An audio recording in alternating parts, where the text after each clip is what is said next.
Mathematics class 12 part second vector algebra के question कर रहे हैं हम। तो ये एग्जांपल कर रहे हैं। Example number 5 page number 350 and example number 5। अच्छा, क्या एग्जांपल है? Let a is equal to i plus 2j and vector b is equal to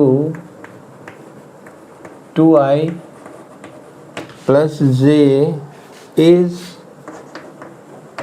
mod of a is equal to mod of b. Are the vectors a and b are equal? Are the vectors a and b are equal? ठीक है, तो ये question है। इस question में vector a and vector b is given.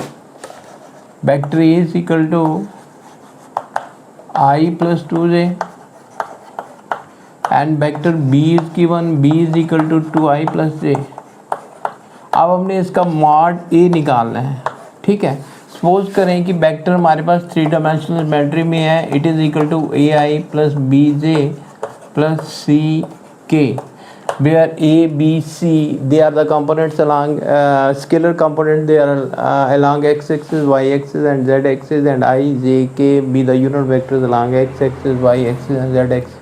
They are also called the direction ratios, और we can also call them they are the coordinates of point B.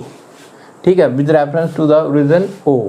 So mod a निकालना हो, जब भी कोई vector दिया गया हो इस फॉर्म में, तो उसका मॉड निकालना तो क्या करते हैं, इसका स्क्वायर करते हैं और फिर इसका स्क्वायर करते हैं और फिर इसका स्क्वायर करते हैं। ये हमारे पास फॉर्मूला है। ठीक है, तो मॉड ए यहाँ पे निकालना है। Vector a is given and we can write it as coefficient of i का स्क्वायर और कोएफिशिएंट ऑफ जे का square, and it is equal to 1 plus 4 and it is equal to 5 and mod of vector b। Vector b का mod निकालना है तो क्या करना है, इसका स्क्वायर, कोएफिशिएंट ऑफ i का स्क्वायर और कोएफिशिएंट ऑफ j का स्क्वायर। ठीक है, तो ये कितना बना, square root 4 plus 1 then it is equal to square root 5। ये भी स्क्वायर रूट 5 और ये भी स्क्वायर रूट 5।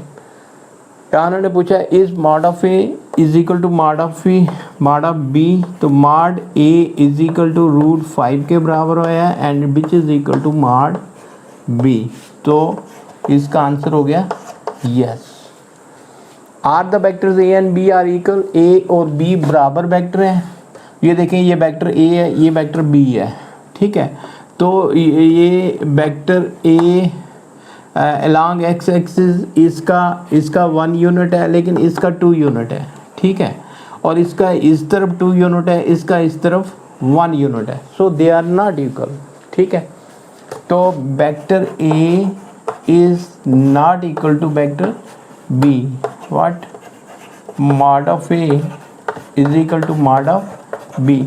दो वेक्टर बराबर कब होंगे, जब इसके कॉरस्पॉन्डिंग कंपोनेंट्स आपस में बराबर होते हैं। मीन कोएफिशिएंट ऑफ आई और कोएफिशिएंट ऑफ आई सेम होना चाहिए, कोएफिशिएंट ऑफ जे इसका और कोएफिशिएंट ऑफ जे इस वेक्टर का सेम होना चाहिए। Then we can say these two vectors are equal vectors. अब यहाँ पे मॉड ए मॉड बी के बराबर तो आता है, लेकिन वेक्टर ए वेक्टर बी के बराबर नहीं है। ठीक है, तो ये था क्वेश्चन। उम्मीद करता हूँ कि ये एग्जांपल थी, उम्मीद करता हूँ कि आप बच्चों की समझ में आया होगा। Thank you.